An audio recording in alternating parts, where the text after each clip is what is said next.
Immediately, the guard began shoving through the crowd, shouting for everyone to make way for the stars. Finally, the group arrived at Jin-Hook's company. The guard jabbed his finger at Jin-Hook and deliberately ignored what he had just said. The boy spun around, pointing at himself and explaining that he had a number and was waiting in line. Meanwhile, Hajin angrily shoved the bodyguard, furious he couldn't just get rid of this pest. The man jabbed a finger into the awakened shoulder, claiming he had no idea who he was dealing with and demanding he back down now before it was too late. As the rising star glared at Jin-Hook, recalling rumors that fighting him meant certain defeat, he finally realized he was facing Hannah's older brother. He quickly used his Eye of Truth to check his power, only to discover it was a devastatingly strong attack. The Fwan slipped his hand into his pocket, asking what his opponent was looking at, only to see the man reading the skill copy conditions. Jin-Hook's eyes widened when he realized he could copy skills during a critical battle. And as the goon jabbed Jin-Hook's shoulder, shouting that nothing could stop his rage, Jin's sister approached. The girl's face went pale when she recognized her boss, who shot the intern a sinister grin. As Hajin fumed that his man had completely lost his cool, the young man grabbed the henchman's finger and in one swift motion, broke it. The trial tower burned. Dozens of attempts and hundreds of thousands of sacrifices were made. Yet humanity had still won nothing. Less than an hour remained before the end. Someone was frantically tossing papers all over the offices. Mothers held their children tight in a warm embrace. Crowds stared at their phones, their faces shocked, realizing something terrible had happened. Fire tore through the 48th floor, leaving it littered with the fallen. Just when all hope seemed lost, the final fighter entered the battlefield. A young man wearing a black mask. The crowd watching him swelled rapidly. The dragon stared down, towering over the young man. The dragon watched the fighter, realizing these humans never learned to quit. Returning again and again, even after losing so many of their own tribe from behind that mask. He laughed, saying it would take much more work to prepare this lizard for frying. He had shown up just in time, but fire erupted from the monster's paws. And it asked the man if he knew that even with such a fate, the process could be made much more painful. As chains tightened around the challenger's legs, Yatia realized talking to the creature was useless. Then, burning chains pinned the man down and Yatia watched his fate indifferently.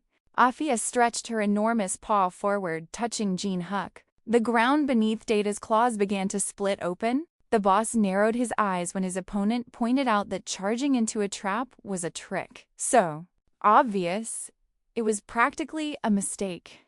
The young man turned his back on Data, noting his opponent's movements were so clear he could practically see the fire erupting from its mouth. And though it couldn't believe its own skill vanished so quickly, it still admitted that human's feat was impressive. The dragon gathered fire in its mouth, roaring that the challenger had only chosen a painful end before breathing out the flames. A series of blasts tore through the hallway, yet the boy leaped high into the air to escape. Jin-Hook dashed straight toward the monster without a second glance. He swung his dagger and drove it straight into Data's eye, making the beast scream out in pain. In a flash, as soon as the challenger landed on his feet, Data shouted that he was in the way. It stood tall, roaring that no enemy would survive. The system warned that the boss was unleashing an aerial breath attack that covered the entire dungeon. Jin-Hook lifted his hand without flinching, knowing there was no need to avoid the coming blow. Blue smoke drifted from his palm as the warrior counted the world's fading memories. As a magical storm of books blew around him, a boundless archive of learned talents materialized. A burst of hellfire suddenly sprang to life in the boy's hands. The teen lifted the dagger to his chest, ordering the blade to erupt with black tears. As the flames licked around the boss, it screamed that Jin-Hook was a fool for trusting in those skills, shouting that it would never grant him such an easy end. The man lifted his dagger, declaring that if such a feat was impossible, he would forge it himself. The young man flicked his wrist, swinging the dagger while calling out the names of his skills once more. A sudden flash of bright light filled the hallway as the challenger commanded the two powers to merge. The streams wound together in a twisting spiral, lifting the power to a whole new level that not even oblivion could withstand. When the flames shifted to a deep purple, the system confirmed Jin-Hook had been granted the breath of the Void Dragon. Dithia's eyes grew wide as it saw the mighty breath of Etherin, an ancient legend. And suddenly it couldn't tell if the man standing before it was truly just a mortal. As the young man spoke his name, Kong Jin-Hook, the mask vanished from his face, revealing that, through much trial and error, he had become a pro. Jin-Hook smirked, adding that this wasn't the first time he had defeated Dithia. People often call a trash game one that's boring or unfair, feeling broken because of its terrible controls. Jin-Hook slammed his hands on the keyboard, calling the game disgusting. He noted that people use that same word for games that were simply too hard. The virtual reality game Trial Tower was exactly that. Once the game was released, a group of elderly Korean men who made it their mission to defeat its makers went on a hunger strike for 1 full year just to conquer it. After 3 years, everyone admitted the Trial Tower was a game nobody could ever win. The Gate Guardian had truly earned its title of invincible. In a polar land where temperatures hit 60 degrees below zero, a person could freeze solid in just 1 hour. This endless maze stretching over 1,000 kilometers wasn't a game. It was genuine torture. The headphones crashed to the floor as their owners swore in frustration. Then the game ran out of money or came very close to it. Only a few veterans still had the courage to face this terrible situation. Jin-Hook panted hard as sweat streamed down his face. The system celebrated the first hero to conquer the Tower of Trials and seize the 50th floor.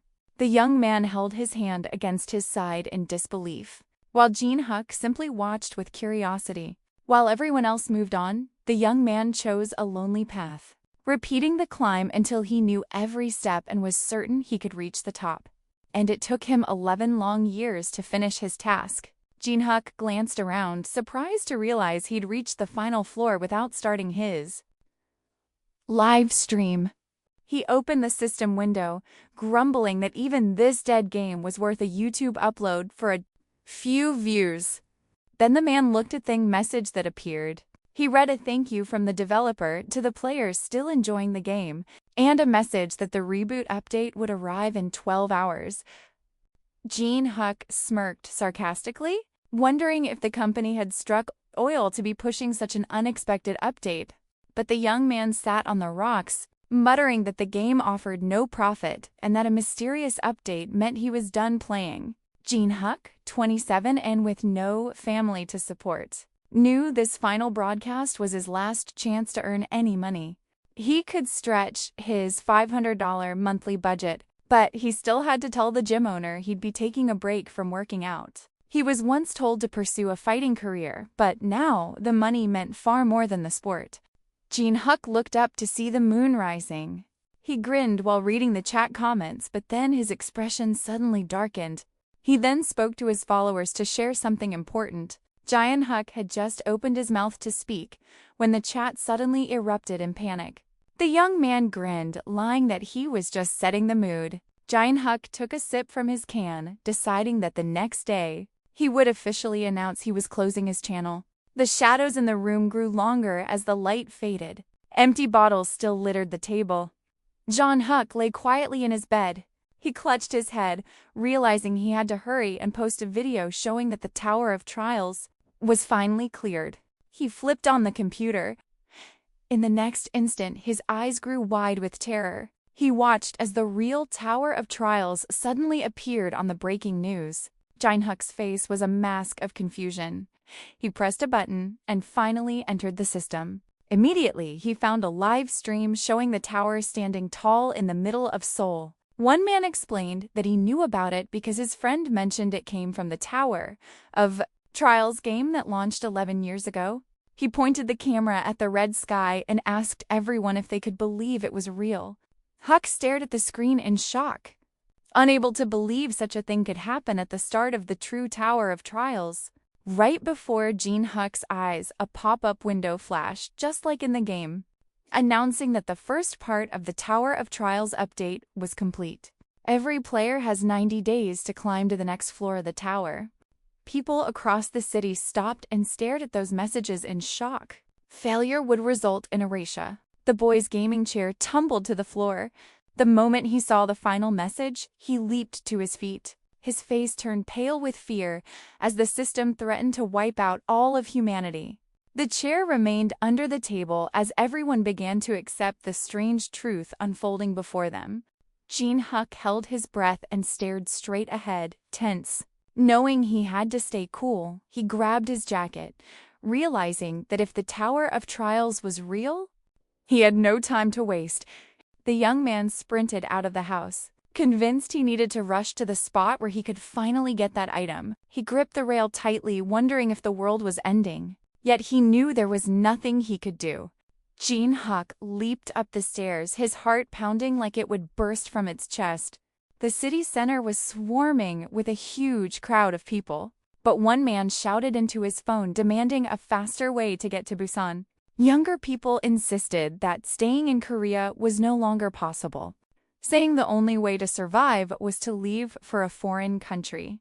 More informed people told others that the tower had appeared in other lands too, leaving everyone confused about where to run. Jin Hook sprinted past the arguing crowd who were still debating whether to flee the capital.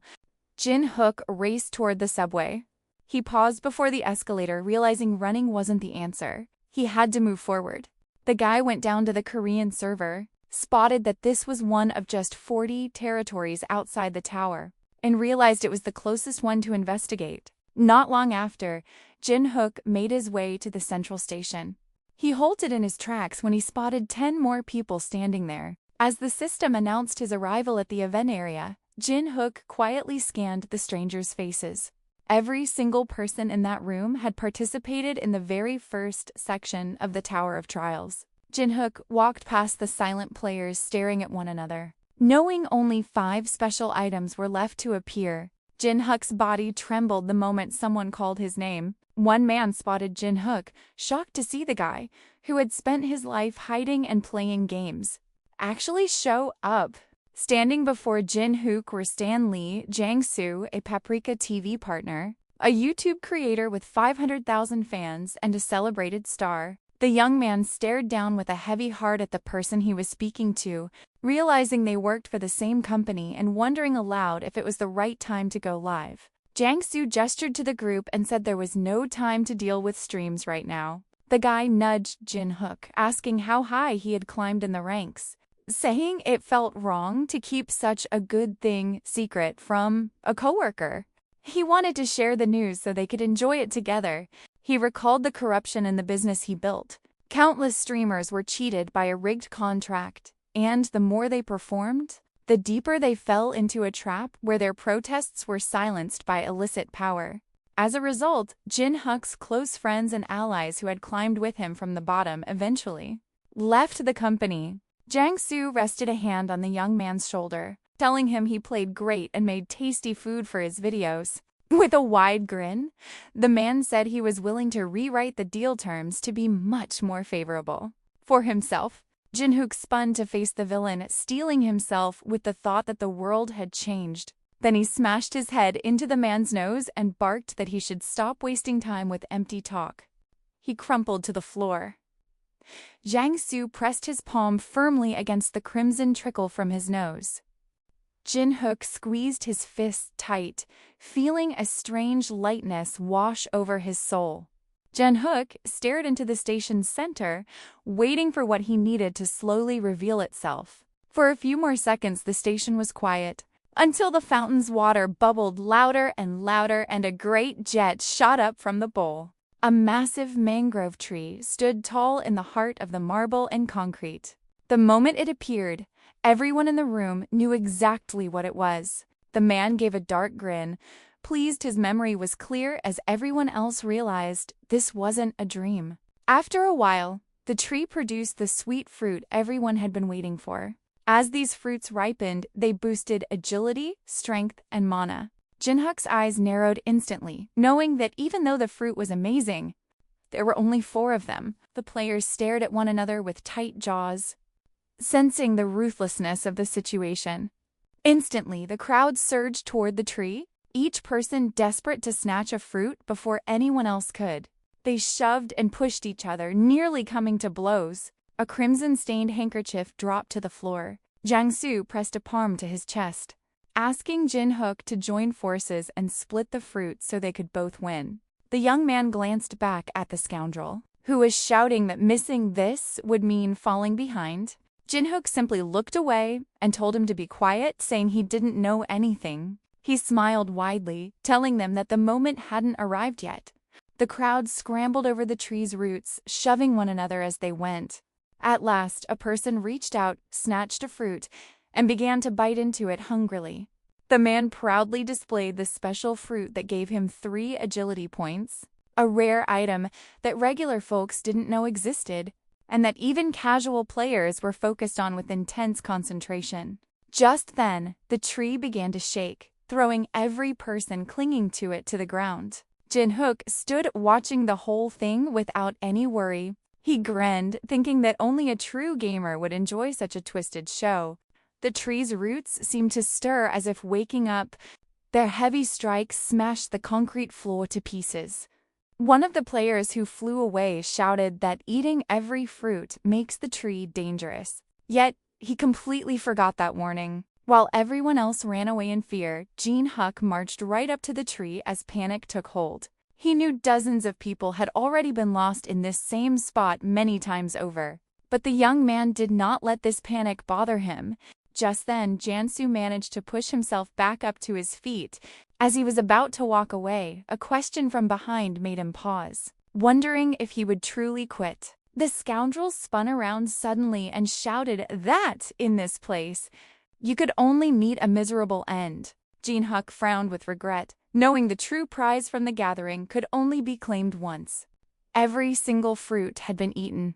Jiangsu raised his brow, glanced back at him, and questioned why he would choose to stay there in that situation. Jiangsu stared at Jinhook in disbelief, suddenly understanding why the other man ignored the fruit. He then grinned, admitting that he could definitely smell something sweet. The man slipped his hands into his pockets and asked what would happen if the opponent was telling the truth, while Jinhook stared ahead with determination, insisting they had to get inside. The young man pointed at the tree, warning that standing next to it would make them easy targets, so they had to sneak up from both sides. Jiangsu studied the tree and saw that Jinhook was right about spreading their focus. So he nodded in agreement. As the men prepared to begin, he told Jiangsu that if anyone hesitated for even a moment, it would be all over. He said he shouldn't worry, since he wasn't new to this game either. Jinhook drove his foot hard against the ground to launch himself forward. He sprinted ahead, shouting his order. Jiangsu sprinted right after him as the tree's roots began to shift again. His movement sent water splashing out.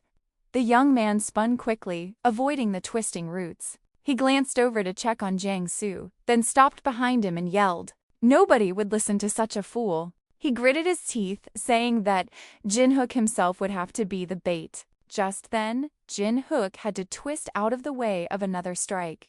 Afterwards, he grinned, relieved to know that Jiangsu was just as he remembered him. It seemed the roots were cutting deeper and sharper the moment they took to the air. The man stepped aside to avoid the hit once more, sending the root flying directly at Jiangsu, who was standing right behind him and had unknowingly become the perfect trap by staying so close. The root shot straight up, hitting Jiangsu square in the face. His legs were caught in the thick vines. He struggled to break free, but the tighter they squeezed, the more Jinhook kept moving forward without a backward glance. With desperation in his eyes, Jiangsu begged for help. But the man just smirked, asking why he needed it.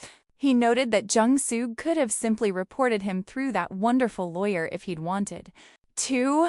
Jiangsu sank deeper into the twisting roots as tears filled his eyes. Jiangsu's eyes filled with tears as he screamed that he couldn't end like this. But the roots snapped shut instantly, silencing him and splashing red everywhere. Jin Hook stared at the tree, silently wishing that piece of trash would make it through safely. The man stood still, staring right at the tree. The roots narrowed their attention to the final enemy. While Jin Hook had trained himself to track their every move with precision, down to a single degree. And as he leaned back, he realized it wasn't quite as difficult as he had expected. Just then, two vines smashed into one another. They bit deep into the tree trunk until it split open like a box, and a heart appeared. The wood and heart thumped with the rhythm of life, for it was the core of the mangrove. Jin Hook smiled at how perfectly his game skills translated to reality. Knowing exactly where the attack would go made it nearly impossible for anyone to hit him. A broken tree root crashed to the floor, and Jin Hook stepped right up to take it. The man gripped his makeshift weapon, asked his opponent how they could avoid getting exhausted, and calmly agreed to hand over the tree heart. Jin Hook knew that because this was a temporary event, he couldn't earn any experience points. The most he could hope for was to boost his honor level for just one day. The roots surged upward once more, ready to strike. Jin Hook took a fighting stance just as the system warned that the enemy was using the life-draining vine skill. Even though Jin Hook had plenty of experience, he would still find it difficult to dodge such a huge attack. He never took his eyes off the monster, gripping the makeshift weapon with a steadier hand. It was enough to push back the flying vines, though one still managed to leave a scratch on the man's cheek, while the force of their strike smashed the floor even more. Even though Jin Hook pushed forward, he knew he could carve his own path. The broken branches slowly reformed, creating a single, solid walkway. The attack rushed toward him, yet he refused to let fear take hold. He felt confident he could deflect the strike. Jin Hook dove beneath the whipping roots flying through the air. They slammed down, lodging themselves deep into the stone floor. Jin Hook sharply twisted away. He grinned, raising his weapon high, all too familiar with this kind of fight. The branches kept swiping at him, but as he looked ahead, the young man saw he was almost there. The tree branches began to stir once more. As Jin Hook looked up, he saw glowing butterflies take flight and realized they were terrifying creatures. He slapped a hand over his nose as the scent hit him. Pushing aside branches, Jin Hook recalled these creatures release a sleeping pollen as a defense, and anyone who breathes it in unprotected will instantly fall unconscious. Jin Hook spun around, realizing the solution was simple. He just had to stop breathing. The fighter had already charged right up to the massive tree. A lump that looked like the monster's heart suddenly appeared. The young man swung his dagger with all his remaining strength. The branches began to lash back and forth even faster. He quickly swung his weapon-wielding hand, pushing the sharp blade even deeper. A brilliant light erupted from the spot. His eyes gleamed as the tree began pulling its roots up toward him. A mysterious dark energy started rising from the leaves. The moment the alert for defeating the greedy mangrove appeared, the trunk snapped in two. The boy's lips parted in surprise. Jin Hook looked up, realizing that the tedious work he had repeated for so long, which he never imagined would pay off like this, suddenly felt like a blessing. A message immediately popped up, stating his honor level would be recorded as an achievement within the next 24 hours. Another system window appeared, prompting him to enter the name Jin Hook. And then Jin figured out this new prompt appeared because it needed his personal details to register his honor score. The message remained as he decided that no name would be used. He wanted to remain anonymous. Glancing sideways, the young man knew he had to prevent his details from being shared, as revealing he was a player would cause huge trouble. A new warning then flashed. His face would be mosaic filtered and his voice altered. Jin Hook realized this meant the system wasn't truly anonymous and was already flawed because it couldn't hide his real identity. The warrior stretched his hand toward the trunk, knowing this moment was the most important. His hand had already slipped inside. His face instantly lit up with a smile. Something materialized in his palm. As Jin Hook grasped the object, a message confirmed he had acquired the tree's core. An item that looked just like an apple appeared. He realized that while each fruit from the tree added 3 points to strength, agility, or mana, the tree core could boost any single stat by at least 12 points, which meant that since one level up required 3 points, eating the core would instantly grant him 4 bonus levels. As he stared at it, the man couldn't believe his eyes, since no item should be this powerful. And even after clearing 50 floors, he'd found nothing better. The moment Giant Huck tossed it into his mouth, his lips sealed shut. Suddenly, a brilliant light burst from his chest, and the man's eyes flew open. Huck opened the status window to check if the powerful object had been truly absorbed. Giant Huck checked his status window, level 1, with 12 unspent points. He knew he was now the strongest at this level, but a video tab popped up for the first victory over the greedy mangrove, with a note that the full footage would arrive 10 minutes later. Hordes of people left comments saying that this event was unbelievable. As people started typing on their phones and keyboards, Giant Huck noticed that after the initial remarks, everyone agreed the news was ridiculous, believing the achievement was a lucky fluke or a simple trick. As Giant Huck's fight with the tree flashed on screen, comments exploded, confirming that what was happening was real. He kept his eyes fixed on the ground. He stared directly at the person offering him a contract, while another message popped up with a monetary offer. The young man peered at his phone, thinking his victory was a big deal. But he quickly saw that felling the greed mangrove was just the first step, not the epic win he'd imagined. Jinhu threw his head back, suddenly realizing the others hadn't even reached the tower's second stage, and that he had judged their skills too harshly. Giant Hoot stared into the camera, recalling his tough past when struggling to make rent was a constant battle.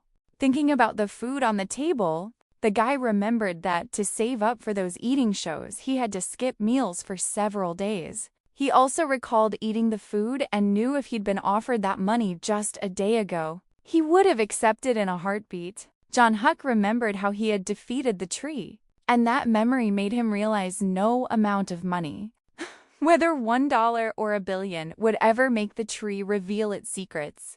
Giant Huck watched clips of his final battles and quickly realized that controlling the narrative was all that mattered now. He held the phone and considered where to go next.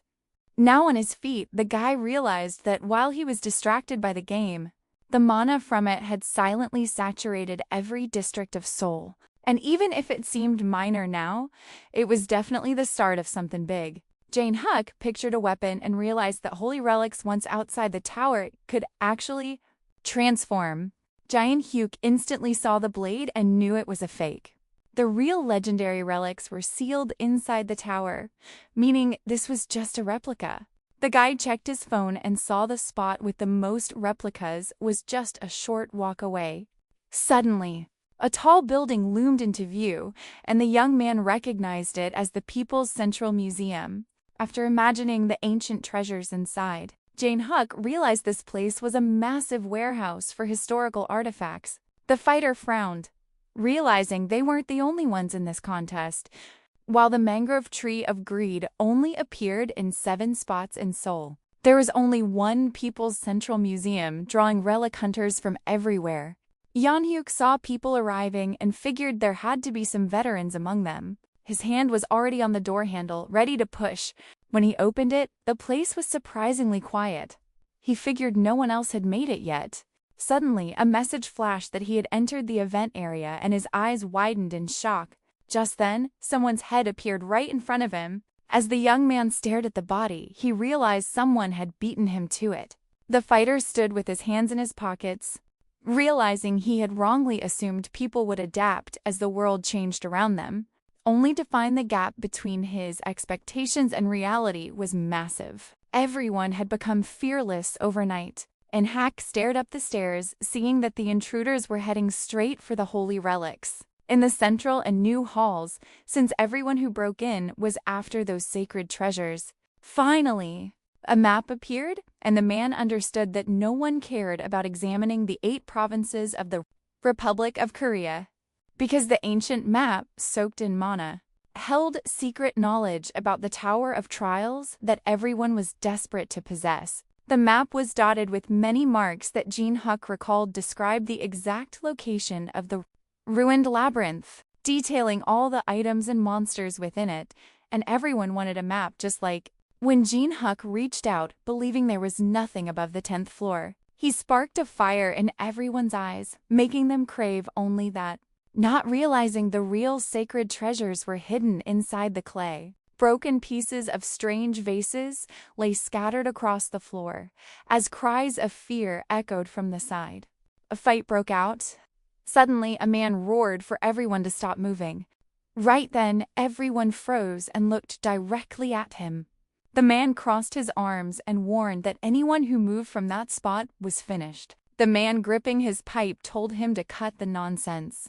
The second man added with a grin that no one here would be scared by those words. The young man held up a stained hammer, warning that if he moved a single finger, he'd be taken out instantly.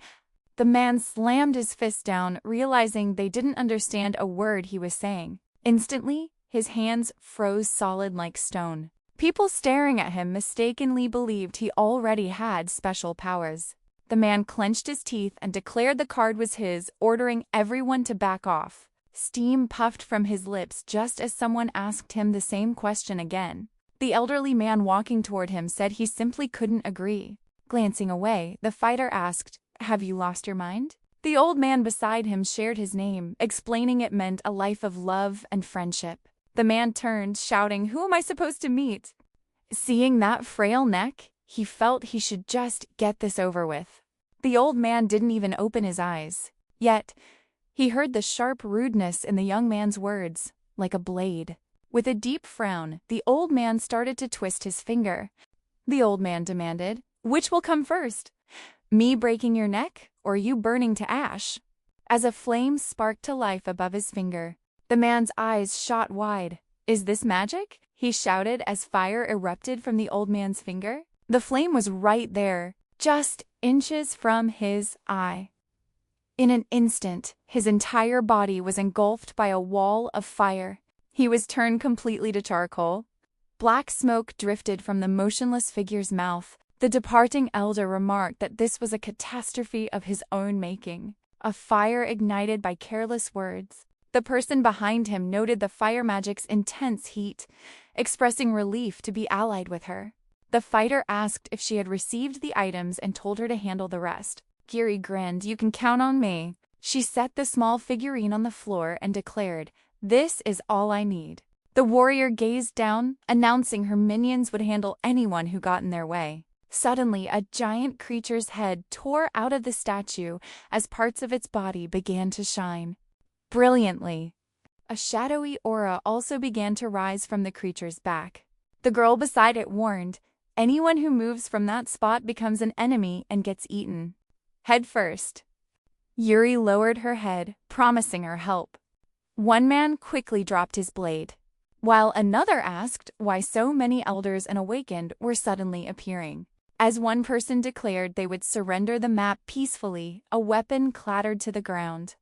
Yuri folded her hands and thanked them. All at once, her eyes snapped open. A foot crunched on shattered glass as a man made his way across the grand hall. Keeping his head bowed, the man pointed out the huge mess they had created. Noticing a sheet of paper by his foot, the warrior asked, "Don't any of you know how to handle ancient treasures properly?" Jin-Hook grabbed the relic, sighing in relief that it was still intact. As his eyes lingered on something behind him, a girl called out. Frowning, she asked, "Do I sound like I'm joking?" Stamping its foot with a wicked grin, the creature urged, "Give the order! Let's destroy this intruder." The beast charged forward to strike without hesitation. The spear was aimed directly at the man. The point was right there, just inches from his face. But with a single wave of his hand, the young man deflected the spear's path, sending it flying aside. The girl's eyes widened in pure shock. A crack spider webbed across the concrete floor behind him as the crowd cheered his successful dodge. Someone in the back asked, "How does that make sense?" He didn't dodge, while another replied, "But his hands are completely fine." Jin-Hook grinned. realizing they were confused because they didn't know his stats. Giant Huck glanced at Yuri and asked, "What will you do now that your henchman's weapon is gone?" She reached into her backpack. "Who said I only had one figurine?" Suddenly, more shapes began to materialize in her open palm. Before their eyes, they shot into the sky as a message flashed. "The sacred relic of Anubis is awakening." His jaw dropped in utter shock. The girl frowned. "What do you think now?" she asked, surrounded by several identical warriors. "Still feel like laughing?" Jean smirked and said, "Not bad," noting, "To summon 5 of those at once with so little mana, you must be a pretty high level." The old man's face and the charred figure flashed through his mind. The young man suddenly felt that many powerful elders were appearing disguised as newbies. Yuri frowned and asked once more. He lifted a hand and said, "Your level is just a bit below average." She spun around. "You're lying!" The young man slowly lowered his hand. "Then let me show you." John, holding the paper, realized he couldn't sense if the skill gap between them was too wide to bridge. The fighter tossed the item aside, realizing he just needed to show her the massive difference in their power with her own eyes. The relic suddenly flared with a brilliant glow, and a message instantly flashed showing someone was pouring mana into it. A figure began to materialize next to the warrior. A massive tiger stood there, its sheer size filling the space. The girl's eyes flew open, staring at the insane creature before her. The beast slammed its heavy paw onto the ground with tremendous force. The creature before them was so massive, its full size was impossible to comprehend. Steam puffed from the Anubis's mouth. The man petting the beast asked how a desert jackal dared show its teeth to the ruler of the mountain. He lifted his hand high. Jean Hook jabbed a finger in the air, signaling that the meal was served. Without hesitation, the tiger bolted forward. The Anubis also charged in to strike. The giant beast lifted its massive paw high. With a single swing, the assistant took the enemy down. The others joined the fight as well. The tiger's jaws gaped open. The creature's sharp fangs sank into its rival. The monster tore through the entire pack. His eyes shone with a brilliant light. Carl stared wide-eyed, unable to process the sight before her. She doubted the common knowledge about how to use holy items. She'd never heard of anything like this before. Just then, the tiger stepped before her. Yuri looked up, feeling the mana strip away her defenses. Realizing she couldn't defeat the beast towering over her, she instantly dropped to her knees. Tears streamed down her face as she remembered her confidence in holding the winning hand. Jinhu smiled, standing right in front of her. Looking down, he asked her to hand something over. She grabbed his jacket, demanding to know what he was carrying. He walked up, explaining he needed Toten's mask. She grinned, baring her teeth, telling him it was useless in Korea and asking where he'd use it. He kept staring right at her, waving his finger to get her attention. The tiger lunged toward her, and she screamed that she'd hand it over. She dropped her backpack to the floor, revealing the holy object. He felt everything was perfect now that he'd found the second holy item. Yuri glanced forward, wondering if that was the map she had been trying to find. The warrior lowered his head, saying her business was none of his concern.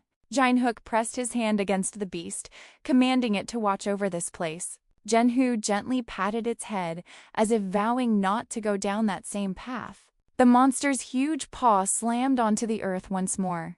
He stood there, stained from the battle. The boy glanced over his shoulder. Everything was finally ready. Gazing up at the stairs, the warrior knew it was time to move. He raised his hand, realizing he already possessed the strongest skill the test tower could offer. He read the floor number on the wall. Straight ahead, an untouched room was waiting. The old man frowned, unable to comprehend what had happened. The boy stood right beside him. Wang Man wondered if the person before him had truly reached this point and defeated Yuri. Before them stood a deep blue wall. The man touched his forehead, stating that it was a first-level barrier. The other man was surprised he knew this. The elderly man reached out, admitting he'd never seen anything like it. The fighter shook his head, declaring that any attack, physical or magical, would be useless against it. Jinhook reached out and touched the wall as well. With his eyes closed, he realized he'd found the exact spot where the river of magic split into two streams. Suddenly, a single word flashed into view within a brilliant glow. He snapped his eyes open, silently confirming it. Jinhoo spun around, claiming he had found a way to solve the riddle. He said it would work, provided one condition was met. The old man tilted his head, repeating his question. The fighter glanced aside, explaining that if he kept his flame magic pressed against the barrier, they could slowly wear it down. The old man asked Jinhook how long he would have to maintain the magic. Jin explained that the old man must wait until he returned with the needed relics. The man covered his face, wondering if he had to stay outside while magically pressing on the barrier. The young man turned his head, admitting he couldn't just keep blasting the barrier with powerful magic. He confessed that the old man probably wouldn't believe what he was about to say, but insisted that leaving empty-handed wasn't an option with Dawn so close, and immediately offered him the map. The grumpy old man wondered how his friend could work so hard for absolutely nothing. With his eyes shut tight, the old man begged for confirmation that he would hand over the map. The fighter grinned, nodded, and said he didn't want to make an enemy of such a powerful mage. The man let out a breath, accepting that overthinking it would change nothing. So, he had no choice but to trust. Hiding his hands behind his back, the man told me he believed me. The man walking toward the wall told him to watch the shield. As his friend promised to give it his all, his hand suddenly erupted in flames. His hand suddenly burst into flames with even greater intensity. The fire rushed toward the wall. A tiny crack suddenly appeared on the surface. The young man scrunched up his face and silently mouthed the word. Just like that, the man slipped right inside. Little streams of fire still licked at the fabric of his clothes. The man, drenched in sweat, yelled at him to hurry up. Jinhook grinned and waved his hand in clear agreement. Jinhook was certain he had to follow his own heart. Behind the glass, a mysterious relic stood beside some old clothes and a small box. Moving forward, the man noticed that unlike the lower floor, there were no signs anyone had ever been here. His eyes locked onto the shattered glass case just then, where a new message revealed an iron sword engraved with tiny long was hidden inside. As the fighter pictured the man wielding the blade, he knew his work was done and walked away, only to realize that he himself had created the very wall standing there. The young man glanced away, convinced the other had fled the moment he got what he wanted, unable to handle even the slightest danger. Jinhook bowed his head, understanding that even that person still had things they didn't know. The smiling man said he had finally found it. Realizing this just proved the item he received was a second-rate relic, sitting before a glass case filled with objects. A message popped up identifying them as coins from the Lead dynasty, and the warrior understood that this special power was his and his alone. The young man held the final piece needed to unlock his ultimate ability. He looked down at the ground. Jinhook held the item, recalling that the needed ingredients were a ceremonial Persian casting, mold, and the right eye from Tutun's mask. Something began to shine brightly right before his eyes. The instant it started to take shape in the mold, an alert popped up stating 2 relics were reacting, and Jinhook realized this message always appears when 2 perfect items meet. He gripped a piece of thread firmly in his hand, as the man figured out that moving forward only required paying the right price. He tore open the bundle of coins. Down they came, dropping one by one. The young man buried his face in his hands the moment the message announced that 3 relics were beginning to move. A smile spread across his face when the notification confirmed he had defied the terrible odds and successfully combined the items. Suddenly, a new object called the Eye of Truth materialized before him, a device that could reveal another person's true feelings and instantly tell if their words were honest or deceitful. As the fighter gazed at those eyes and realized they were the finest of the 5, he knew that coming here was never about them. The moment it happened, a system message announced that a secret quest was completed by merging 3 low-rank replicas to craft a super high-rank item. As the terrible news hit him, something blue began appearing right under his feet. Suddenly, the world around him started to shift and transform before his very eyes. As the blue square formed the world around him, Jae-hyuk realized his unique power was to copy and save countless abilities, then fuse them into stronger skills. So, he soared into the air as a system message announced he had unlocked a new fusion ability, and that his world memories were finally beginning to form. Right after that, a system window popped up showing details about a brand new personal ability. The boy's eyes flashed blue as a message appeared, promising that some rules could change if the water level suddenly rose while safety conditions were active. When his name was called, the man slowly turned his head to look. The old man, slick with sweat, urged him to finish the job fast as his strength was fading. Jae-hyuk glanced around the room and spoke up, wanting to check if there was any other work left to do. His eyes sparkled with excitement.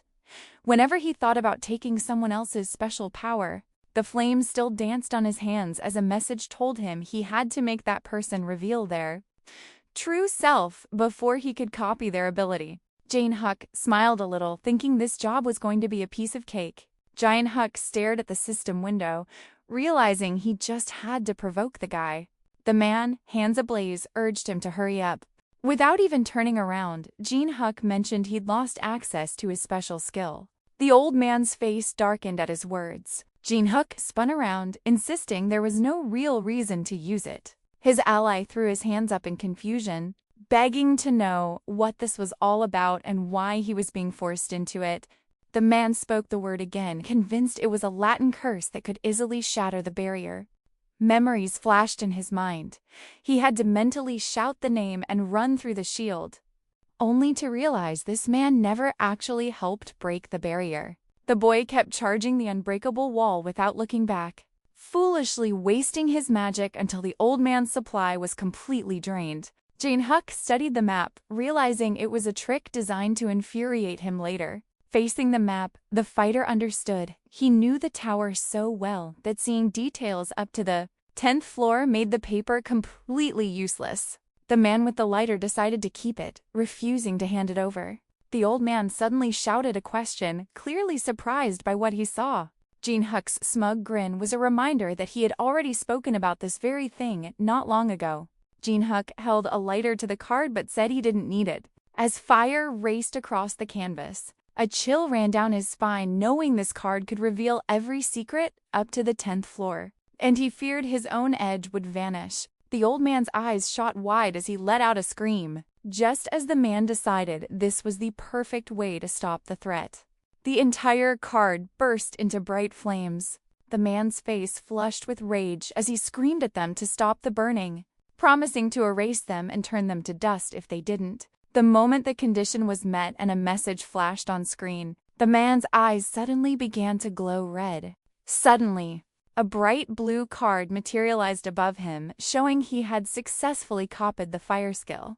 A system window popped up before the young man, informing him the copied skill was being saved to the world's memory, while also displaying the ability's special features.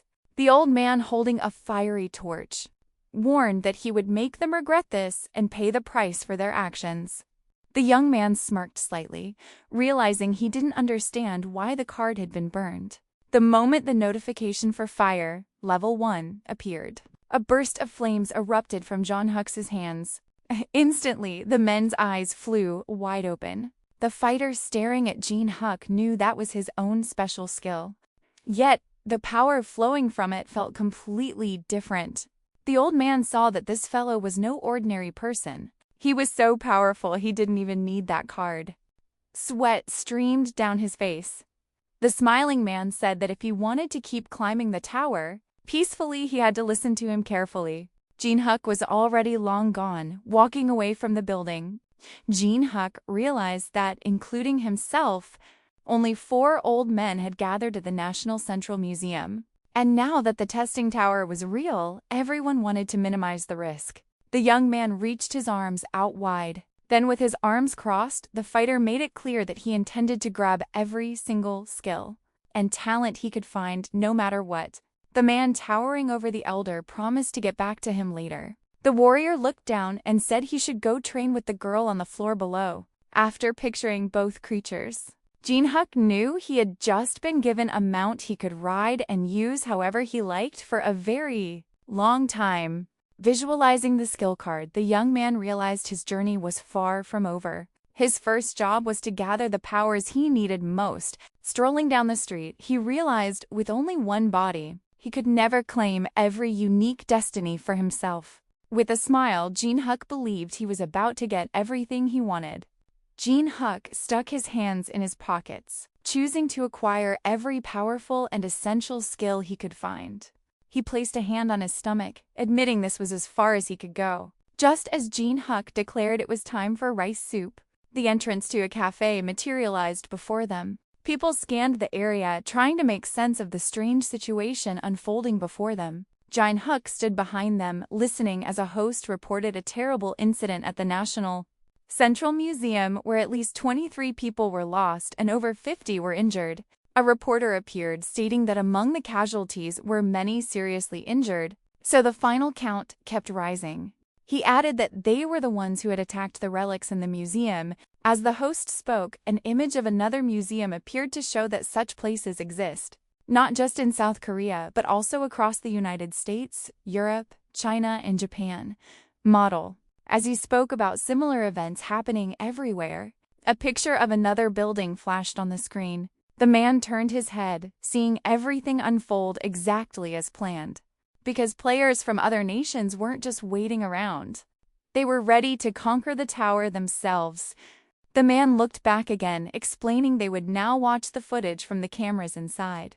3 images lit up the screens as he spoke, shaking his head, unable to believe this was really happening. The man looked up, wondering if the person responsible was just an ordinary person, or the same one from the test tower, only to be told the video showed the mangrove tree being destroyed in the exact same way. A perfect match for his own moves. Jin-Huk scratched his forehead, realizing that far too many people were starting to recognize him. He had to think fast and figure out how to keep his identity under wraps. The television flickered on as the host explained that government was investigating the mysterious new test tower and forming a special unit for those with new abilities. Jin-Huk folded his hands, thinking that the government was moving much faster than he'd anticipated.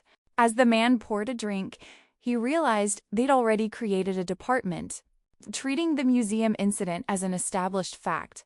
This was a shocking twist. He'd expected that to take weeks to happen. The young man held his glass as the host detailed their plan to meet with participants and get their side of the story. Suddenly, a man appeared on the screen, announcing he was the leader of the newly formed awakened group. The fighter's head snapped up instantly.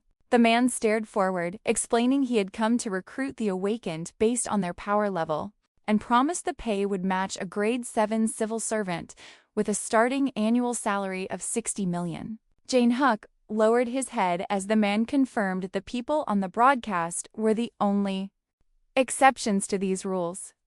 Staring ahead, the leader added that despite this, he was ready to put his own reputation on the line and promised to do so. Seinen Genie stood with his jaw dropped, realizing that if they joined the group, the government would foot the bill for anything they wanted. Jin-Huk stood before the crowd, who admitted they didn't know who those people were, while the girls said it felt like their lives had just taken a wild turn.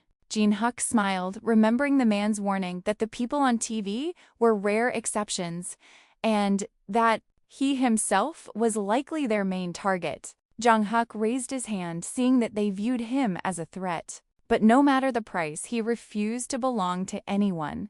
He knew one skilled veteran was worth more than 100 new players. Realizing this too, Senang offered a hefty check to win such a person over to his team.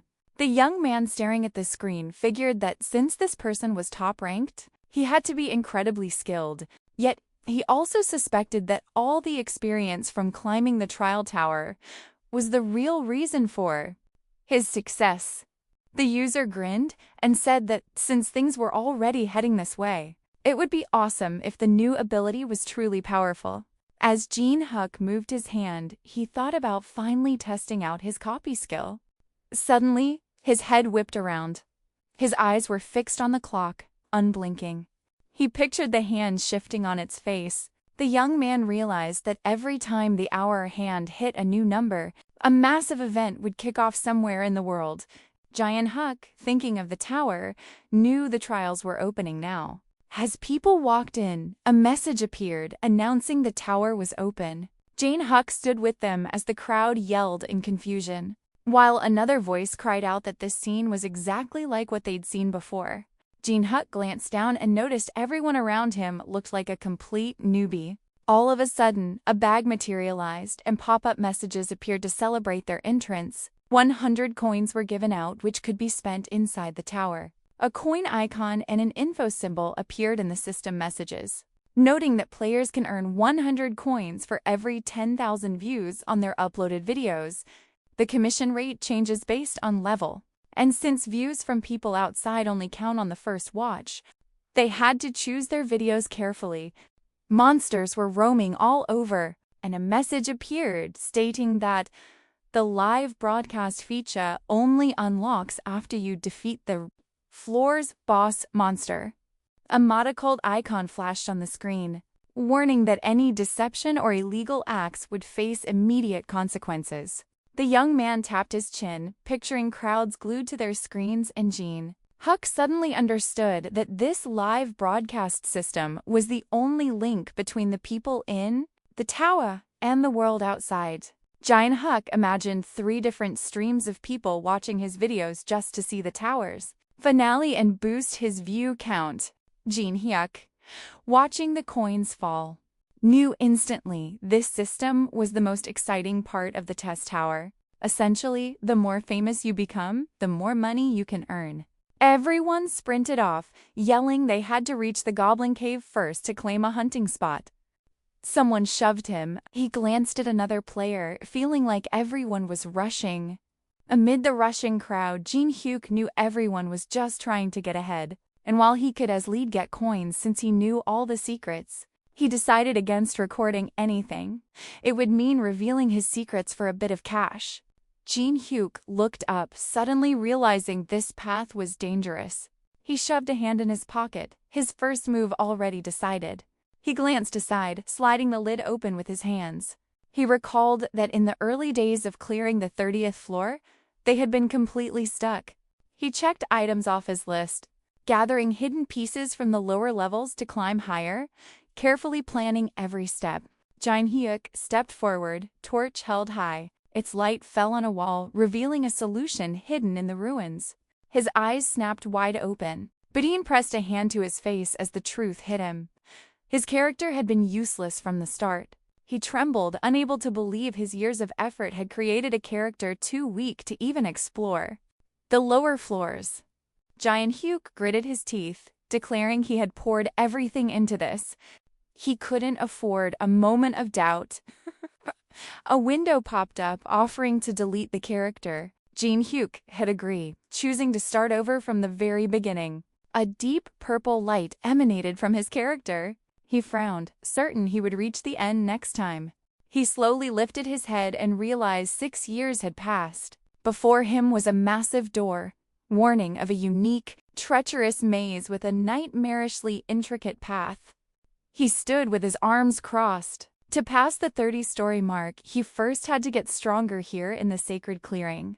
Jane Huck clenched his jaw, muttering, "I can't believe I have to do this all over again." His hand reached for the seal. Jane Huck pushed the gate open and marched inside.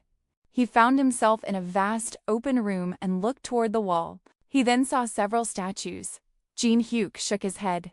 The feeling was exactly the same as before. Motes of light drifted through the air. Her skin was as white as snow. She rested her hand on his as he said he'd love to meet her again. He averted his gaze. Jane Huck stared at the group of strangers. "Who are you?" The smiling girl welcomed him, explaining they'd found an open labyrinth for hunting, so they'd rushed inside before it closed. The group followed Jane Huck, convinced he knew a secret. And one wondered why he'd enter a dangerous maze so soon after arriving. The girl tucked her hair back, whispering that they should head inside too. A man with crossed arms pointed out that nobody knew what kind of maze it was, or how big. She bowed her head. If you have a brain, try using it. She also admitted they didn't know what was most important at the start. Jin-hyuk looked up, admitting he still hadn't found the key. But he pointed out the first level labyrinth was already open and easy to enter. Jin-hyuk was about to go in when someone noted that the maze was on the first floor. The second girl, blowing a large bubble with her gum, asked if he'd share his items. The first guy grinned. Not a chance. Her eyes sparkled when he joked he'd keep her trapped in the maze forever. Smiling, Hannah suggested they travel together since their paths would cross anyway. Jin-hyuk looked away, guessing their leader thought he was winning just because he had more people. He woke up and got to work. Hand to her chest, the girl said she was 22 and had just reached the second level of the test tower. Jin-hyuk saw on the screen that the woman had a unique talent called contact, which allowed her to naturally grow close to anyone she'd just met. Jin-hyuk clapped a hand over his mouth, realizing such a power could control people. But only after spending 24 hours together. Chulik, meanwhile, looked away and introduced himself as a traveler passing through the first floor. Hyman explained she'd only reached the first floor, while Mina added that she had already made it to the third. Kwang rubbed the back of his neck, admitting that neither he nor his friend Minguk had ever climbed the test tower before. Jin-hyuk grinned, overjoyed as he told his new friend his name. Jin-hoo glanced back, realizing the men behind him could attack at any moment, so he decided against saying their names. Hannah gently took Jin-hoo's hand and began to speak. Looking up, she asked the boy how high up the testing tower he had climbed. The lady held the boy's hand tight, using a special skill known as first-level contact. The two boys stared at one another. He held the young lady's hand, finally understanding how the power worked. So, he told her he had climbed as high as he possibly could. Sweat dripping down her face, the adventurer was shocked to find her special skill wasn't working at all. She forced a smile and asked him what monsters lived in this place. Jin-hyuk looked down and told him that this maze shifted its shape every hour. Jin-hyuk glanced back at his friends. The boys stared at their guide, wide-eyed and shocked by what they had just witnessed. The earth beneath the teens' feet started to tremble. The newcomers stood with their mouths agape, unable to process the chaos unfolding. The girl raised her brows and yelled, "This is just a basic labyrinth! This can't be happening!" Small stones began to shift and crumble from the walls. Hannah stood on shaky legs as someone shouted, "Watch out!" The girl leaped backward to dodge the massive boulder.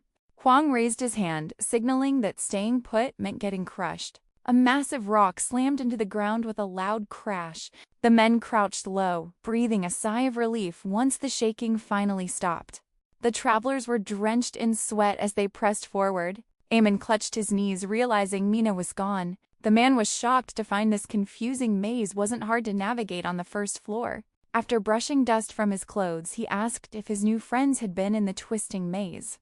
They said they'd never seen anything like it. Anna pointed upward, urging them to leave immediately. She warned that this spot was far too risky for a first-level starter. The girl begged him to use his special powers to find a way out. The lady paled, explaining her abilities stopped working when the labyrinth shifted. The woman's mouth fell open. She suddenly knew they were trapped with no way out. Jin-hyuk slipped his hands into his pockets. Realizing the travelers had moved so boldly because they had someone who knew the way, Jin-hyuk decided to just accept that these newcomers were complete fools. Hannah pulled back her lips, baring her sharp teeth. The adventurer clenched her fists and shouted to the stranger. As the girls moved on, they cried out, "We have to warn them, the maze is alive and can shift." With an accusing finger pointed, the lady declared that thanks to Jin-hyuk, their whole team was nearly wiped out. Staring at him, the team started blaming him for knowing too much while their friend was missing. The young man let out a long sigh. The young man lowered his head and said he hadn't asked anyone to follow him. The traveler froze, a look of pure fear on her face as she heard his words. Gazing down at her, the boy explained that he never dragged anyone along against their will. Ink huddled behind his weapon and yelled, "We're trapped. This whole situation is completely ruined."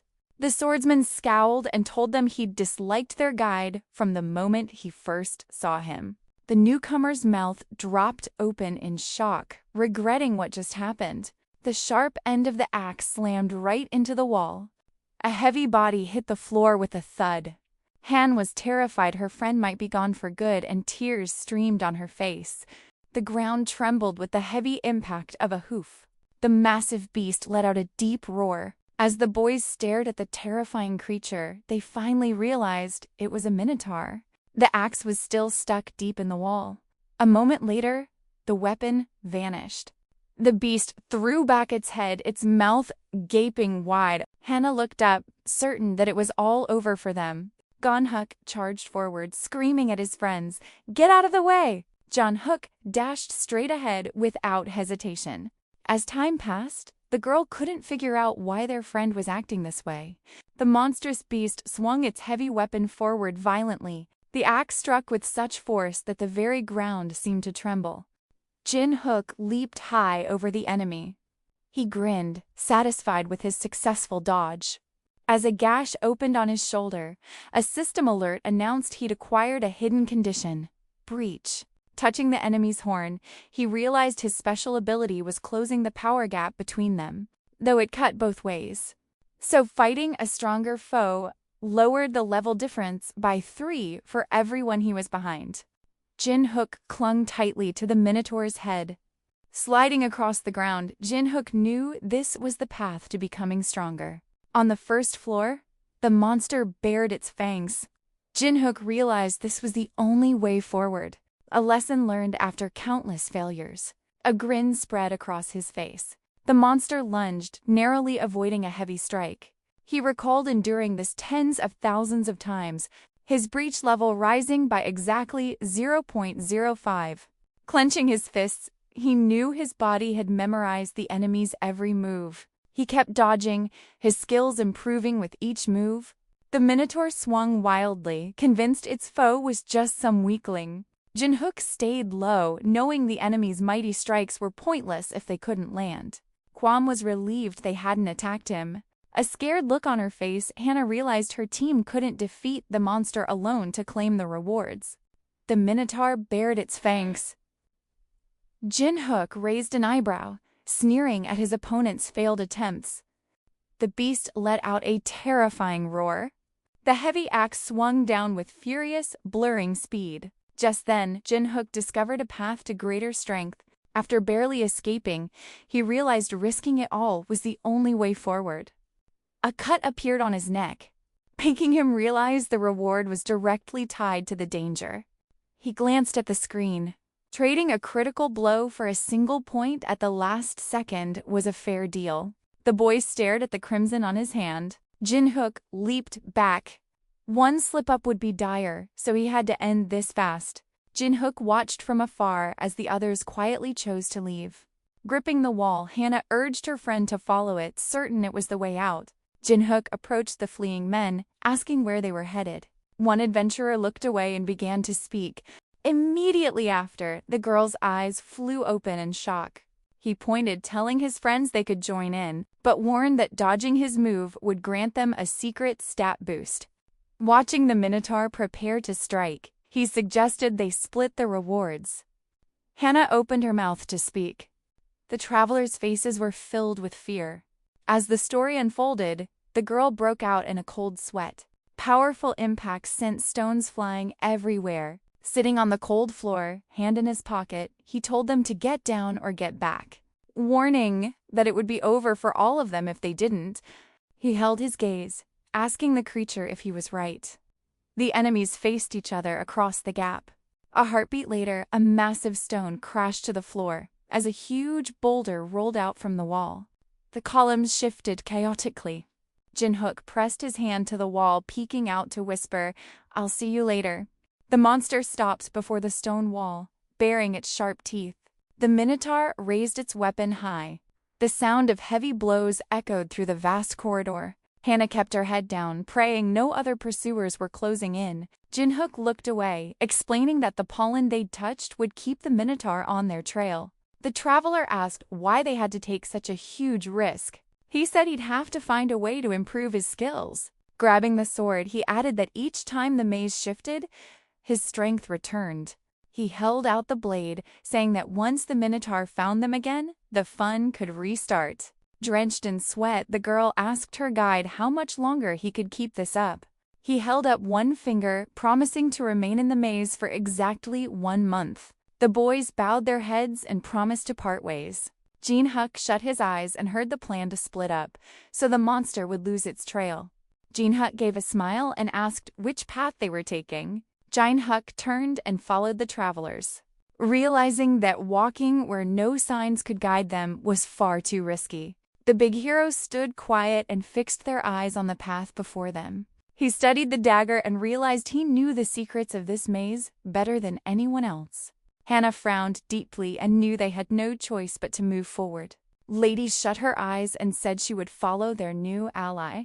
The young man lifted his hand to tell them that even a simple bus ride needs to be paid for in this world. But a sharp blade suddenly flashed right in front of the girl's face. The young man gripped the weapon tightly and commanded the others to drop every single coin they possessed onto the ground. Manhwa thrust his shield ahead and shouted a war cry. The goblins spun around to be swept aside, and right after that, the swordsman struck the enemy once more. The show was already rolling along with full momentum. That video zoomed straight to the #1 spot on the list. The young man beamed with happy pride and shouted that the audience had even eaten up this part too. His friend pushed up his glasses and pointed out that every headline on the board was about his downfall. Noting that while getting taken out by goblins was a valid way to go, the crowd would pay 1,000 coins just to watch him be defeated. But the swordsman scratched his nose and thanked the others for how well they worked together. Just then, another person raised their hand to say that everyone believed the friend pulled off the whole thing alone with great editing, while the bespectacled man added that nobody even realized he had been buffed. The Manhwa stopped dead in her tracks, her eyes locked on the screen. A user named Bald Guy kept ruining the fun in the comments until the guy at the laptop stared at the screen in shock. But the swordsman said not to be upset, since this world was always meant for the best pioneers. Right then, a few videos suddenly shot past them to the very top of the rankings. The young man hurried to the laptop as though he were yelling for the computer to finally give him an answer. For the first time in history, someone managed to make an object 10 times stronger, which was truly crazy. Manhwa gasped in shock, muttering that the situation was ridiculous and could not possibly be normal. As the view count climbed past 1,000,000 10 minutes prior, Jinhook crossed his arms, commanded everyone to be quiet, refused to let anyone stand stiffly like a statue, and told the group to mind their own business. Shulik and Hannah left to find moss for sleeping spots and logs for a fire. Leaving Jinhook behind with a big pile of chores the men weren't really in the mood to do, and the fresh-faced newcomer glared in anger at the smug smile on the young man's face. Jinhook peeked at the system window, realized it was finally his turn to begin, and shouted out to the exchange. Just as Jinhook stood before the shop, the window slid open right before his eyes, and he felt a wave of relief, knowing he had finally earned his coins. He paused to look closely, then flipped through the pages to pick out the things he wanted. So he found a set of magic tarot cards, a broken piece of an old bronze key, a chunk of wooden cartwheel, and finally, a scroll that would make him stronger. Jinhook grinned. Knowing these items were just trash, nobody else wanted. But he was ready to buy them because knowing how to use them was all that mattered. The young man stretched his hand forward and commanded that the 3 things be mixed together. A sudden burst of light jolted him and made his jacket twitch. Because of his combination, he got a spinning wheel of fortune that let him bring his luck all the way up to the highest level possible. Jinhook smiled at his treasure and drew his dagger. Remembering that luck without knowing its limits in a small space will surely bring a man crashing down. But the man understood exactly where things ended, for his own life had memorized every single limit. Jinhyuk pressed the artifacts button and finally got the luck he had been waiting for. Following that, he pulled out the scroll that held all the upgrades. Artifact, once feared as the worst, was now a lucky charm with a tiny chance of success. So, the young man lifted his knife toward the glowing disc, and with every bit of luck he could find for his dagger, he finally managed to make it stronger. Zap! A crack of lightning shot down the sharp edge of the blade. Jinhyuk found a brand new dagger that was as powerful as it could get, and he became the very first person on the Korean server to pull it off. This special honor was celebrated on the Walk of Fame for an entire day. After Jinhyuk tried out a few tested acts, he slung the weapon over his shoulder and felt he finally had something truly valuable in his hands. And then the 10th day, both Hannah and Shulik were overcome by a terrible affliction. They made a fire with the branches they had gathered.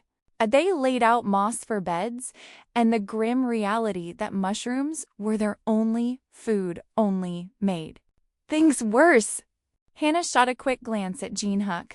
He was sound asleep, dreaming quietly as the world rested around him. The girl thought of the little man who always appeared right on schedule. Hannah grimly admitted that if this desperate struggle continued, they wouldn't make it. And Jinhyuk agreed the demon would drain them dry before leaving them. Suddenly, the girl's eyes locked onto a bird fluttering through the air. She quietly asked the group if they'd found out anything about that person. When the messages confirmed there was no new information, the awakened woman buried her face in her hands. The commentators began to argue that they were fools for staying outside the tower as a support group. Hannah scowled at the chat, annoyed by the noise, and demanded to know if they had told her brother what the guild said. Pure horror washed over her face when she realized she had to wait 3 more weeks. Kulik popped a mushroom into his mouth to ask the guild for news, but they replied that they knew nothing. Jinhyuk glanced down, telling his friend that he had thought the matter through completely.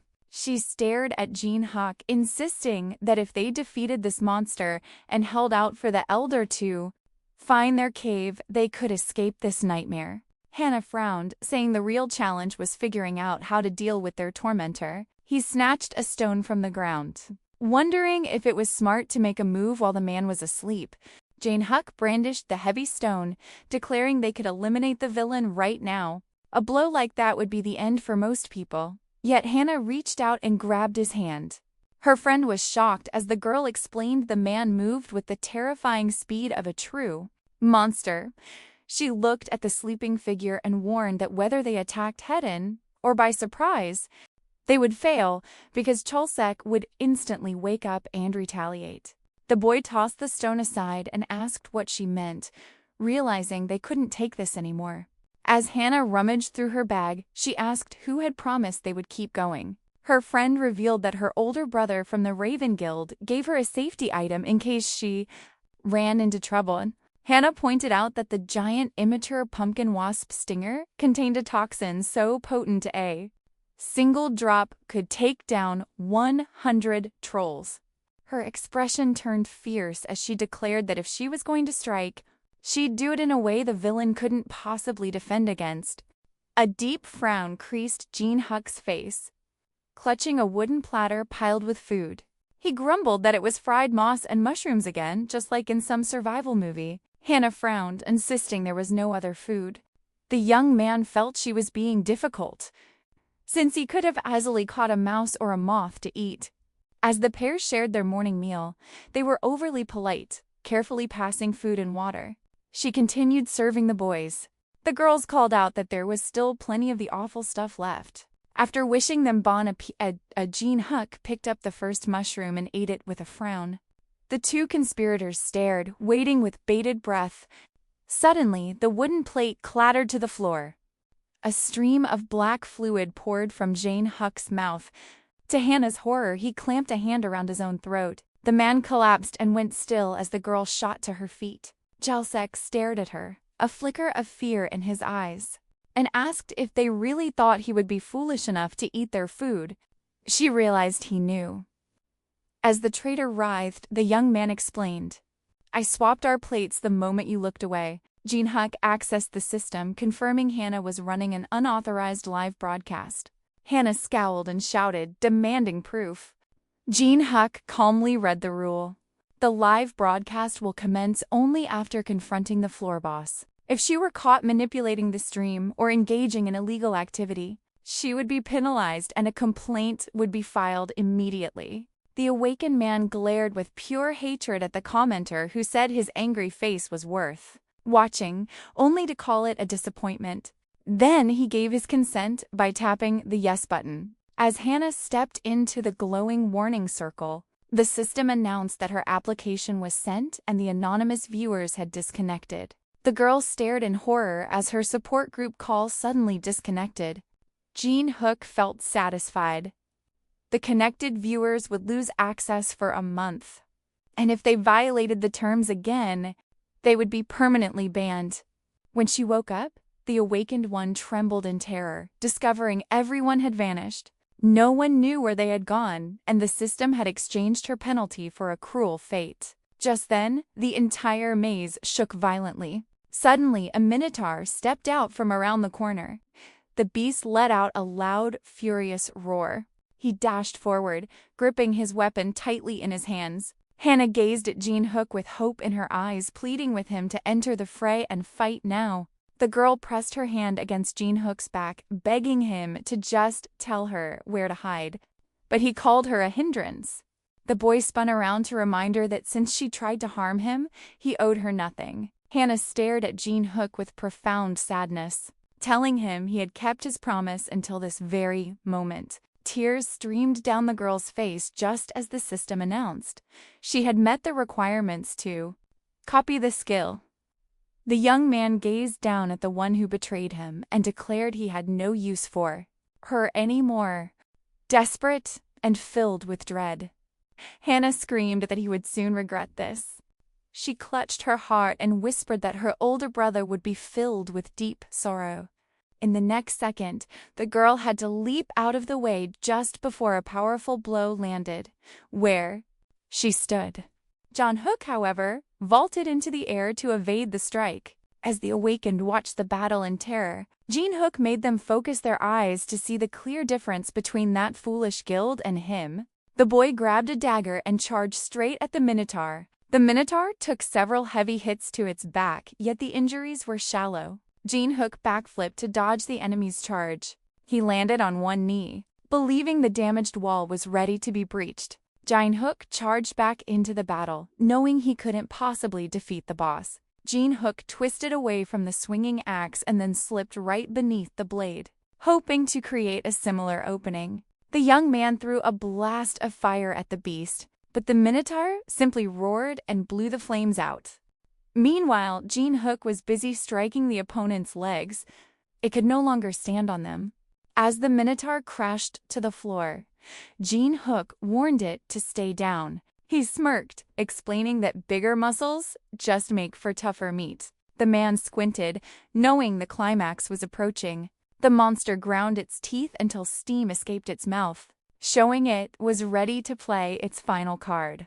As soon as it activated its frenzy, a brilliant light enveloped it. The minotaur bellowed in rage, tossing debris high into the air. Jin readied his weapon defensively to cover himself. Tears streamed down Hannah's cheeks as she couldn't fathom any way he could win. The minotaur let out a blast of hot steam from its giant nostrils. With only 5 minutes left, it was also given the chance to speak. But seeing the man's burning rage, the minotaur started to threaten that it would tear him apart and crush him to dust, and scatter him throughout the labyrinth. The minotaur raised its axe toward the enemy, declaring that he would never leave this place. The young man gripped his dagger tighter, smiling with relief as the surge of magic flowing through him felt far stronger than before. With a tight-lipped smile, he took his fighting stance and dared the beast to make the first move. The minotaur charged at Jin-Hook, growling that it would crush him underfoot. Jin-Hook caught the sharp blow from the axe with his dagger. Jin-Hook met his opponent's gaze with pure confidence, blocking every single hit that came his way. Even as the minotaur threw its full strength at him, Hannah hid safely behind cover. staring in total disbelief at the fight. The girl's face showed pure panic as she muttered that he's not dodging anymore, but instead taking the full force of every blow. When that boss monster unleashed a level 10 skill, the Raven Guild would have had no hope of winning, even if every single one of its members were standing there. Hannah stared in terror, certain the man before her had lost his mind. Once more, bright sparks flew into the air the moment the two blades clashed together. Jin-hook's face showed a fighting spirit that confused Hannah, as she couldn't understand how he could smile in such a dire situation. Yet inside the young man's mind, he was thinking back on how he had become trapped on this very level. He despised the cruel reality that no matter how hard he sprinted forward, he was just running in place inside a world that refused to change. Jin-hyuk felt helpless. The real world was just as frustrating as the game. Yet, the world answered his call. Jin-hyuk pressed his blade in deeper with a grin, watching the cracks widen around him. Even when the Minotaur struck him hard, he kept landing blows on the stones. He couldn't figure out what was happening anymore. A bright streak of light sliced across the stone before his very eyes. He had split the object right down the middle. Then he unleashed another round of attacks against the Minotaur. He quickly dodged, never taking his eyes off his opponent. The Minotaur roared and swung its fist, mocking the human for relying on mere tricks. The monster pursued him relentlessly, but in the end, it couldn't even land a scratch. But then the Minotaur came to an abrupt halt. Jin-hyuk's feet finally touched the ground. He stared at the Minotaur's fist, which had stopped just inches from his face. The monster froze as Jin-hyuk declared that 5 whole minutes of his power-up had already passed. The Minotaur was enraged at being restrained, knowing it could unleash its true power for 5 minutes. But afterward, the user would be immobilized for an entire day as a penalty. The boy glanced at his stats, muttering about his 57 breach points, convinced that the 20-level gap with the enemy could be easily overcome, while the enraged foe behind him watched Jin-hyuk stare at the status window with excitement. Realizing he still had 20 days to earn 100 points at this rate, Hannah emerged from her hiding spot, asking if he was done. He told her the frenzy was over, but he had only managed to subdue the Minotaur temporarily. Even as Hannah stared at Jin-hyuk in horror, he calmly explained that if the labyrinth shifted, they'd have to wait about a day for the monster to reappear. Jin-hyuk held up 2 fingers, telling her 20 days remained, and he was serious about staying for the full month. 20 days later, the furious Minotaur charged him once more, only for him to sidestep the attack, increasing his breach rating. Jin-hyuk dodged the next hit and finally collected the 100 points he needed. The beast lunged with a terrifying roar, only to take a solid punch to the jaw. He noted the monster weakened the farther it moved. The giant boss was knocked back by his punch and roared in fury. Jin-hyuk stepped onto the Minotaur's horn. He propped an elbow on his knee and told the beast it was time to say goodbye. Then he turned around, a wide grin on his face. Hannah clutched her chest in fear, realizing Jin-hyuk now held her fate in his hands. Jin-hyuk's words about hiring interns for the goon company left the girl's mouth agape. He glared at her, annoyed by her blank, shocked expression. As the candidate knelt, Jin-hyuk declared that she must be eager to join, having always wanted this kind of adventure. He added that it would be wonderful once she decided. Jin-hyuk loomed over the trembling Hannah, demanding to know how she could be useful to his company. She pointed out her unique physical affinity, a great power that could surely help run the company. He stared at her, unimpressed. He already possessed a similar power, and it simply wasn't enough. Jin-hyuk stepped closer to the girl, reminding her of her promise to never betray him, then asked if she truly had nothing else to offer. Jin-hyuk knelt beside Hannah and sighed, calling it a disappointment. Her eyes filled with tears as she recalled what happened to interns who passed the first round at Goon Company. She asked for a moment to think. However, he just grinned and said he wouldn't give her that.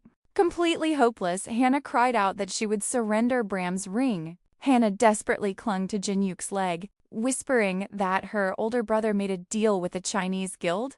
She started pleading with him to spare her. His eyebrows shot up.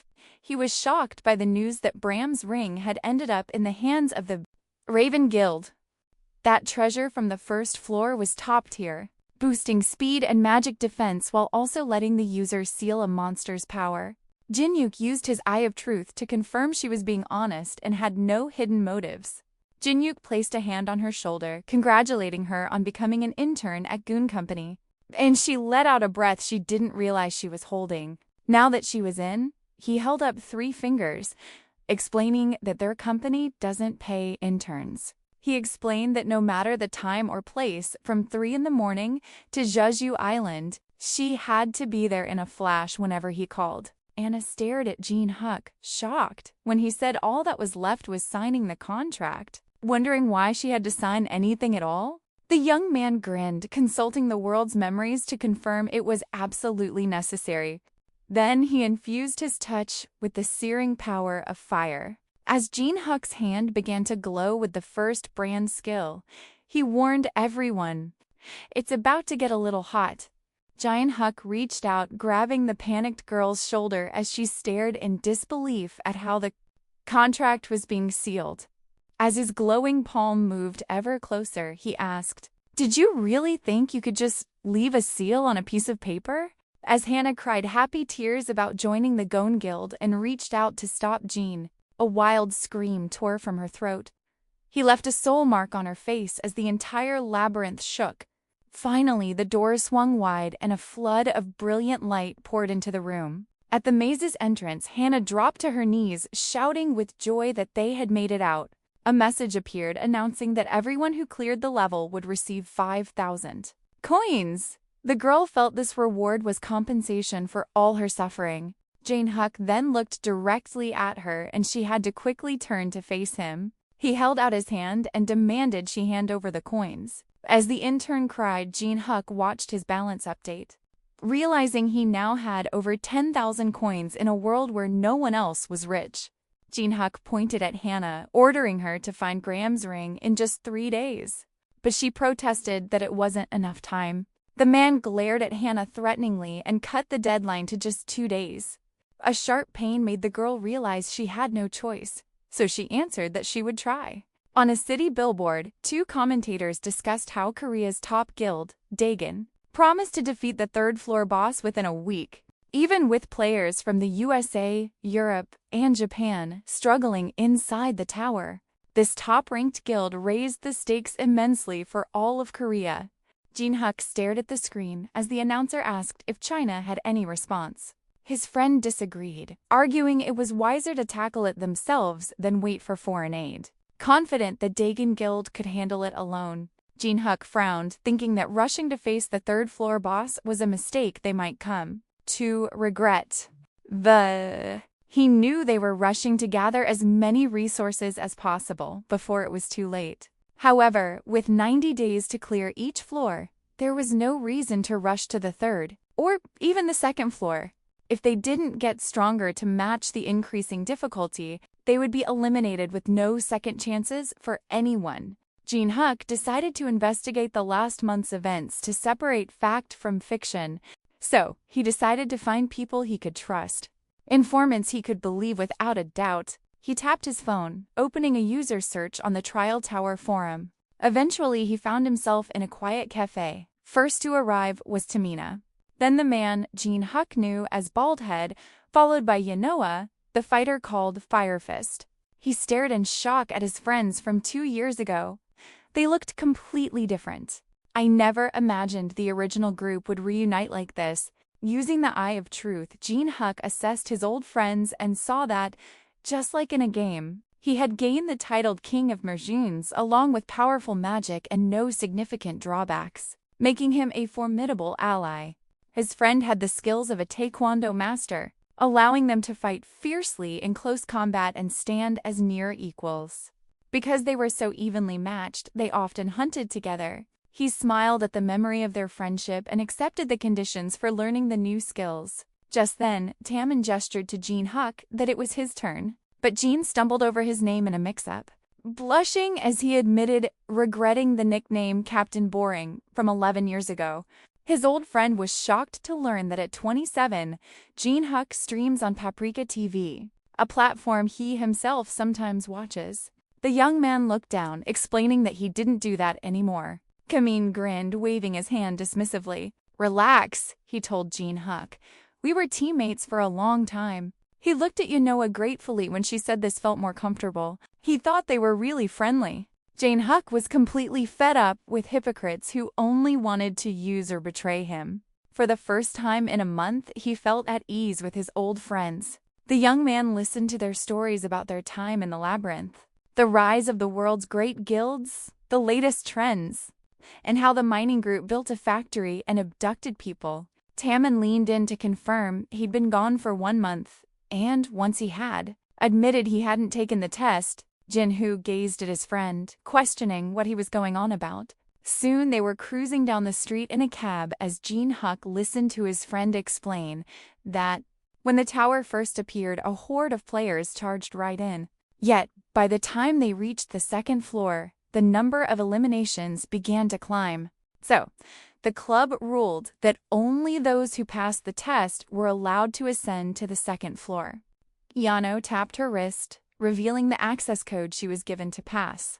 The man frowned, realizing that Sanjin, leader of the Awakened, was secretly gathering powerful individuals under the guise of saving lives. He grinned, seeing how the club's own rules could be used to their advantage. Eventually, their vehicle pulled up in front of the building.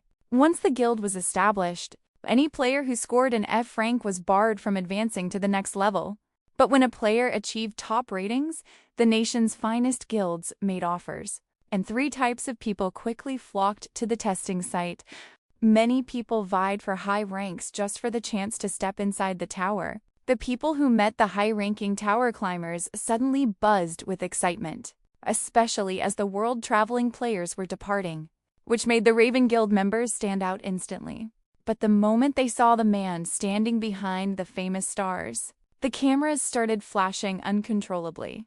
Kim from the Fighting Guild glared at the crowd of reporters with clear annoyance. He slid his glasses off and demanded to know who had allowed this crowd and why just anyone could get in. Kim glanced doubtfully at his friend, warning that while others dreamed of easy money or fame, he was focused on clearing the path. Reporters were already waiting, so they couldn't afford to linger any longer. Kim stared darkly at the boy, reminding him that he only showed up because of them. So now, they all had to face the consequences.